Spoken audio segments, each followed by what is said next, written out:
सोचिए, एक cricket team मैदान में खेलने उतरे और उतरते ही कह दे कि उसे अंपायर पर विश्वास नहीं। सोचिए, आप प्लेन का टिकट बुक करा लें, फिर यह भी कहें कि पायलट पर रत्ती भर भी यकीन नहीं। सोचिए कि आप किसी फैमिली ट्रिप पर निकलें और सारे रास्ते बड़बड़ाते जाएं कि यह तो सड़क ही बेकार है, पहिए भी खराब है, ब्रेक का भी कोई भरोसा नहीं। तो मूल सवाल है कि इतनी नेगेटिविटी के साथ जिंदगी चलेगी कैसे? लोकसभा चुनावों के 3 राउंड निपट चुके हैं, 4 अभी बाकी हैं और अविश्वास की बिल्कुल यही सिचुएशन बनती हुई दिखाई दे रही है। 3 राउंड में 2019 के चुनावों के मुकाबले कम मतदान हुआ है, लेकिन जितना भी हुआ है विपक्षी दल उस पर भी विश्वास नहीं कर पा रहे हैं। अपना अविश्वास प्रस्ताव लेकर कांग्रेस की कप्तानी में कई विपक्षी दल आज चुनाव आयोग पहुंचे, उसे ज्ञापन सौंपा और कहा कि जिस तरह से वोट प्रतिशत बाद में अपडेट कर दिया जाता है, हमें कुछ समझ नहीं आ रहा कि क्या हो रहा है। ऐसा लग रहा है कि दाल में कुछ काला है। पहले आपको दिखाते हैं कि वोट प्रतिशत पर विपक्ष की शिकायत क्या है। 19 अप्रैल को 102 सीटों पर वोट पड़े थे। उसी दिन शाम 7 बजे चुनाव आयोग ने लगभग 60% मतदान बताया था। 20 अप्रैल को इसे 65.5% बताया और 11 दिन बाद 30 अप्रैल को 66.14% बताया। 26 अप्रैल को दूसरे चरण में 88 सीटों पर वोट पड़े थे। शाम 7 बजे चुनाव आयोग ने लगभग 60.96% मतदान बताया। 27 अप्रैल को अपडेट करके 66.7% बताया और 30 अप्रैल को 66.71% बताया। 7 मई को तीसरे चरण में भी यही हुआ। 93 सीटों पर रात 8 बजे 61.45% मतदान बताया। उसी रात 12 बजे 64.4% बताया और अगले दिन 8 मई को रात 10 बजे 65.68% बताया। विपक्ष का सवाल है कि 19 अप्रैल के वोट 11 दिन बाद 5.5% और 26 अप्रैल के वोट 4 दिन बाद 5.74% कैसे बढ़ गए? ये कैसे हो सकता है? तीसरे चरण का आंकड़ा अभी और अपडेट हो जाए कह नहीं सकते। कांग्रेस अध्यक्ष मल्लिकार्जुन खड़गे ने 7 मई को सारे विपक्षी दलों को चिट्ठी लिखी थी। सबसे एक होने को कहा था। वोट प्रतिशत के 11 दिन बाद तक अपडेट होने को लेकर चुनाव आयोग पर भी सवाल उठाए थे। इसमें यह प्रश्न उठता है लाजमी कि अगर आप जल्द से जल्द तुरंत प्रकाशन कर दें तो अटकलें नहीं हो, संदेह नहीं हो, प्रश्न चिन्ह न हो कि क्या कौन सी कॉन्स्टिट्यूंसीज हैं जहां पर यह हुआ है, कौन सी कॉन्स्टिट्यूंसीज हैं सिर्फ यही कॉन्स्टिट्यूंसीज हैं जहां अचानक वृद्धि हुई है, जहां पर सत्तारूढ़ पार्टी पहले हारी है। इन सब को बचाने के लिए, इन सब प्रश्न चिन्हों से अवॉइड करने के लिए आवश्यक है कि चुनाव आयोग जल्द से जल्द ये प्रकाशन करे। विपक्ष ने यह भी आरोप लगाया कि चुनाव आयोग प्रधानमंत्री और दूसरे बीजेपी नेताओं पर उसकी शिकायतें नहीं सुन रहा है। आयोग ने आज चुप्पी तोड़ी और कांग्रेस अध्यक्ष की चिट्ठी का जवाब दिया। उसमें कहा, कांग्रेस के अतीत और वर्तमान के गैर जिम्मेदाराना बयान परेशान करने वाले हैं। कांग्रेस अध्यक्ष का वोट प्रतिशत पर पत्र पूर्वाग्रह से भरी चर्चा आगे बढ़ाने का प्रयास है। खड़गे के आरोप अनुचित, तथ्यहीन, पक्षपातपूर्ण और भ्रम फैलाने का प्रयास है।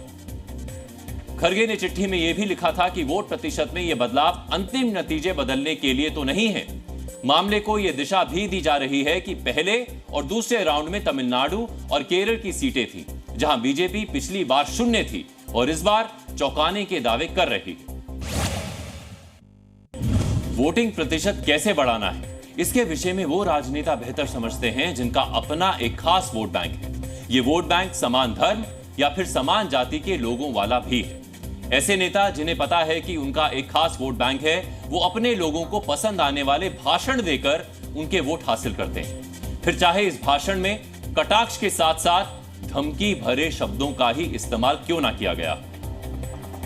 कल अमरावती से बीजेपी उम्मीदवार नवनीत राणा ने असदुद्दीन ओवैसी के छोटे भाई अकबरुद्दीन ओवैसी के एक भड़काऊ भाषण का उदाहरण दिया था। करीब 12 वर्ष पहले अकबरुद्दीन ओवैसी ने अपनी पार्टी की एक जनसभा में कहा था कि 15 मिनट के लिए पुलिस हटा लो, बता देंगे किसमें हिम्मत है और कौन ताकतवर है। उन्होंने ये सब बोलने से पहले बताया था कि देश में 25 करोड़ मुसलमान हैं और 100 करोड़ हिंदू हैं। ऐसा माना गया कि वो बहुसंख्यक हिंदू आबादी को डराने की कोशिश कर रहे थे। अकबरुद्दीन के इस भड़काऊ भाषण का राजनीतिक इस्तेमाल असदुद्दीन ओवैसी के खिलाफ अक्सर किया जाता है। नवनीत राणा ने भी कल इसी भाषण को उठाकर ओवैसी परिवार को टारगेट किया था। नवनीत राणा हैदराबाद की बीजेपी उम्मीदवार माधवी लता के लिए चुनाव प्रचार करने गई थी। यहां उन्होंने अकबरुद्दीन ओवैसी का उदाहरण देते हुए कहा था कि छोटा कहता है पुलिस 15 मिनट के लिए हटा लो तो हम दिखाएंगे क्या कर सकते हैं। इसके बाद नवनीत राणा ने कुछ ऐसा कहा जिससे असदुद्दीन ओवैसी काफी भड़क गए। हम आपको नवनीत का वो बयान सुनवाते हैं। छोटा बोलता है कि पुलिस को 15 मिनट हटा दो तो हम दिखाएंगे, बोले कि क्या कर सकते हैं। छोटे को मेरा कहना है तेरे को 15 मिनट लगेंगे छोटे, और हमको सिर्फ 15 सेकंड लगेंगे। 15 सेकंड अगर पुलिस को हटाया तो छोटे को बड़े को ये पता नहीं लगा कहां से आया और कहां को गया। अकबरुद्दीन ओवैसी और नवनीत राणा का बयान, भाषण कम शक्ति प्रदर्शन ज्यादा है। इस तरह के भाषण से एक विशेष समुदाय के अंदर दूसरे समुदाय के प्रति घृणा पैदा होती है। जिस तरह से अकबरुद्दीन ओवैसी ने अपने वोट बैंक को साधने के लिए उन्हें ज्यादा ताकतवर बताकर तालियां बटोरी थी, ठीक वैसे ही नवनीत राणा ने खास वोट बैंक को साधने के लिए उन्हें ज्यादा शक्तिशाली बताने की कोशिश की। देखा जाए तो इस तरह के भाषण स्वस्थ लोकतंत्र के लिए ठीक नहीं है, लेकिन यह तो बस शुरुआत थी। नवनीत राणा के बयान के बाद असदुद्दीन ओवैसी ने कुछ ऐसा ही बयान दिया। असदुद्दीन ओवैसी वही काम कर रहे हैं जो अकबरुद्दीन और नवनीत ने अपने वोट बैंक के लिए किया था। असदुद्दीन ओवैसी ने अपने संबोधन में कहा कि छोटे यानी अकबरुद्दीन को बहुत मुश्किल से रोककर रखा है। उन्होंने कहा कि अकबरुद्दीन तोप हैं और अगर असदुद्दीन बोले तो उनके छोटे भाई अकबरुद्दीन T20 शुरू कर देंगे। छोटे को बहुत रोक के रखाओ। अगर जिस दिन मैं छोटे को बोला कि मियां मैं जरा आराम कर तो तुम संभाल लो, फिर तुम संभालो। तुमको मालूम ही क्या है छोटा क्या है नहीं मालूम, तुमको तोप है वो।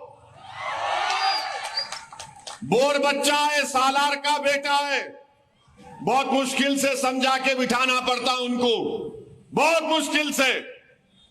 और उनको समझाने वाले का नाम असदुद्दीन ओवैसी है, किसके बाप को नहीं सुनने वाला है छोटा। बोल दूं कल से शुरू करो बैटिंग। अभी खाली उन्होंने टाइमिंग कर रहे, सिंगल ले रहे, 1 2 3 कर रहे। अगर शुरू हो गए T20 का तो फिर तुम्हारा भी T20 फिर कैसा होगा देखो। असदुद्दीन ओवैसी के भाषण में बैटिंग करना, सिंगल डबल या T20 शुरू हो जाने का वो मतलब नहीं है जो कहा गया है। असदुद्दीन ओवैसी पुराने राजनेता हैं और वकील भी हैं। अभिधा शब्द शक्ति का इस्तेमाल वो बेहतर जानते हैं। किस शब्द के माध्यम से क्या कहना है और क्या समझाना है वो ही जानते हैं। जिस तरह से अकबरुद्दीन ओवैसी को पता था कि 15 मिनट के लिए पुलिस हटा लो वाला बयान उन्होंने किस मकसद से कहा था, ठीक वैसे ही उनके बड़े भाई असदुद्दीन ओवैसी को भी पता होगा कि उन्होंने अपने भाषण में क्या कहकर अपने वोट बैंक को क्या समझाया है।